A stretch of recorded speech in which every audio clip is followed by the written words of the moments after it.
Well, I'm happy, I'm settled. It's time to talk about some football, isn't it?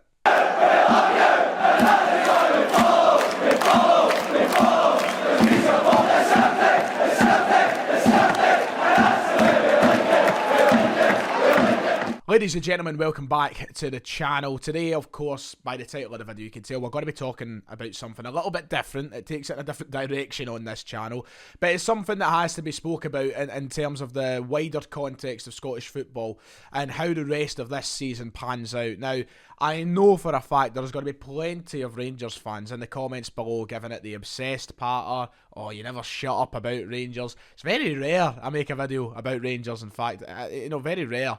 But in this situation, I feel like it's something that we need to talk about.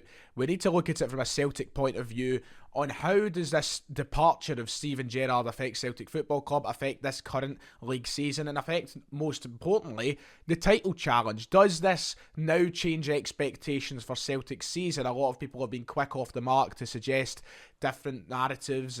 That includes Celtic and Rangers fans. And I think it's important that we sit down for a moment, we talk about it, we look at it all over, and we look at the scenario that Celtic are in, and we look at the scenario Rangers are in. It's a very complex situation.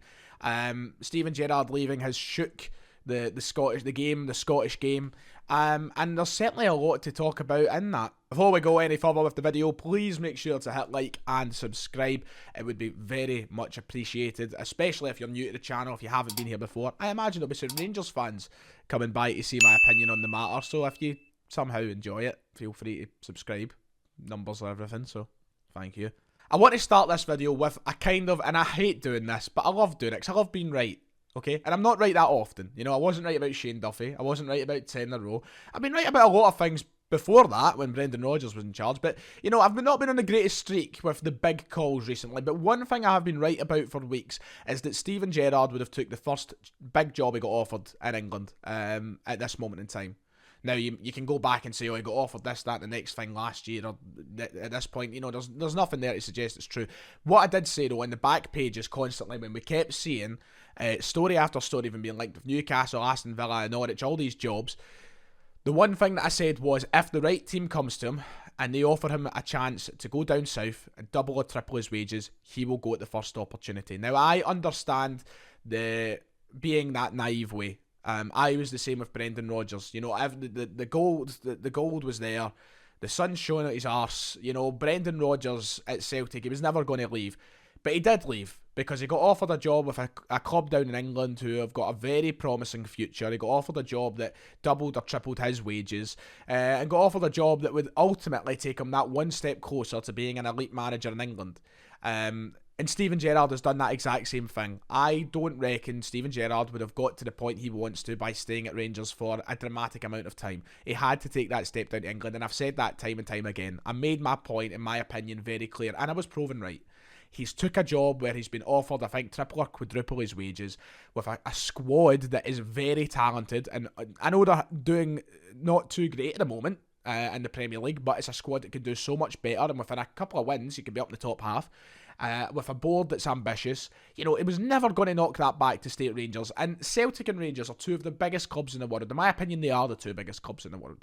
And if I was a manager, I would want to stay there, and I think they should stay there. But we need to be realistic in saying that it's never going to happen now. You know, that's just not the case. And I hate that. I despise it. I think the disrespect to the two jobs is massive. And, you know, it is annoying. But that's just the reality of it. But everybody in that comment section that were Rangers fans, all of the back pages kept saying, don't be daft, he'll never leave Rangers for Aston Villa, he'll never leave for Newcastle. Here he is, first chance at Aston Villa, days, hours, you could say, and he was off. It was always going to happen. It was a bleak reality, and now Rangers, of course, find themselves without a manager. To react to it very briefly, before I start talking about Celtic and how it affects our season, to talk about the situation itself, yeah, Gerrard leaving is huge. Look, he's a manager who I have never, and you know, I'm a Celtic fan, I'm going to be completely honest, I'm not going to try and hide anything. I've never rated him that highly. Yes, he came in and done what he had to do in fair play. He stopped 10 in a row, and that's what mattered most. But the record of winning 9 trophies and all the rest of it, you know, it's not life or death to me. It's not like Rangers, I think, are losing a world-class manager. They're not losing a Brendan Rodgers, is what I'm saying. So I don't think it's one of those ones that's going to keep me up at night, keep any Celtic fan up at night. If anything, the social media reaction would suggest that Celtic fans are having a right good laugh with it. But that's what you do in rivalry, and without having a laugh about it, there's no point in rivalry. So it's nice to have a laugh at it. I'm not surprised that he has went. I did see it coming, as I've been saying. But Rangers now are in a predicament. You can't ignore that after, revealing that they lost £23.5 million in their revenue reports, to now lose a manager, which they're getting not a great deal of compensation for, at a very crucial point in the season. It doesn't have all the makings of an ideal scenario for Rangers, and that's the honest truth. I think even a Rangers fan who hates me as much as the next guy will tell you that I'm right in saying it's not an ideal situation. Rangers need to act quickly now. They need to appoint a manager, and they need to continue from where they left off. They've got a massive semi-final coming up, remember. They're playing Hibs the day after we play St Johnstone. It is a rush to get a manager in now. But look, this is massive for Celtic. We can take advantage of a great situation here. And I don't want to get over my head about it. I'm not coming out and saying that's it now, we're the favourites to win the league title or anything. We're going to speak about that. But it's an ideal situation for it to happen at this point in the season for Celtic. But let's talk about it in a more reasonable, level-headed manner. Ange Postecoglou was asked yesterday in the press his opinion on the whole situation. He was asked about what was happening at Rangers, and he responded with the most perfect answer you could ask for. He basically just spoke about how it's important to focus on ourselves, what we're building at Celtic, and there's no point at, I think it was along the lines of peeping over the fence to next door. And that's the exact sort of mentality that our manager and our fans have to take about this. Look, it's all a great laugh, and laugh it up, because they've done it with Rodgers. It's the point in rivalry, and I hate this whole, you're not allowed to have a laugh, you're laughing for that, it's rivalry, right? It's rivalry. It's good to have a laugh. Lighten up a wee bit, right? But, it's all well and good having a laugh, but there's no point in this getting carried away with it. There's no point in us going, well, this means this or that, the next thing. Because right now, we're in still a situation where Celtic are building, and we're building something special. Ange Postecoglou has really got something good going on at the moment, and I don't want us to lose sight of that.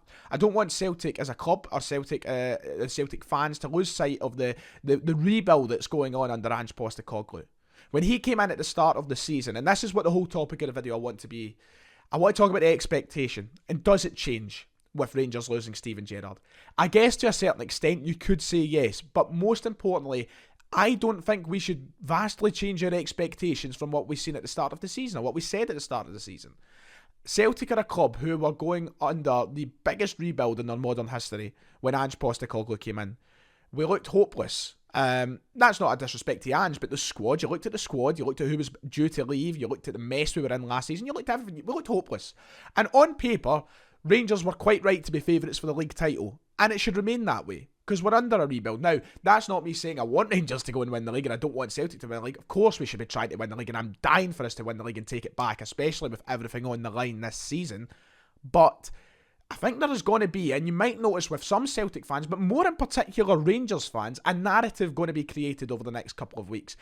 If the power shift happens and Celtic get back to the top of the table, I firmly believe there will be a narrative created where Rangers fans will end up saying, aye, well, we lost Gerrard, so it was always going to happen, you know what I mean? And I think we've got to just calm our horses. We've got to just slow down a little bit. Just hold them, right? Hold them. It's not as simple as that.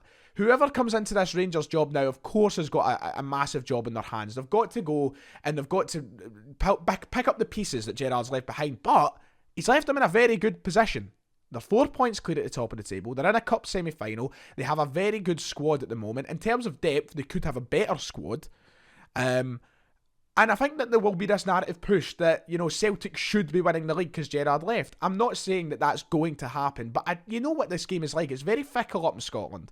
And, if Celtic don't win the league this season and Rangers do win the league, it will not surprise me whatsoever if the narrative from opposition fans is, you should win the league because Gerrard left, he's a shite. Look, Celtic's aim this season, a realistic aim, was never going to be win the league title. It was always about making progress. And if that means win the league title, bring it on. I want that badly. But I think that as long as Celtic's seen drastic improvement across the board in all competitions, and maybe brought home some silverware, we were always going to be satisfied with the first part of the rebuild. It was never about going out and winning the title straight away. We look great, and I want us to do that, and I think we can do that. But, if we lost the title within a point or two, that was what I was expecting at the start of this season when the rebuild began, because we were not in a position to challenge Rangers. So I think there has to be an expectation level that remains similar to what we've already had. As I've said, we should be focused on Celtic. We shouldn't be focused on Rangers. But there will be a narrative, I believe, pushed over the next couple of weeks, especially if results start to change elsewhere. But towards the end of the season and such, we will hear so many excuses, so many things from both sides of supports.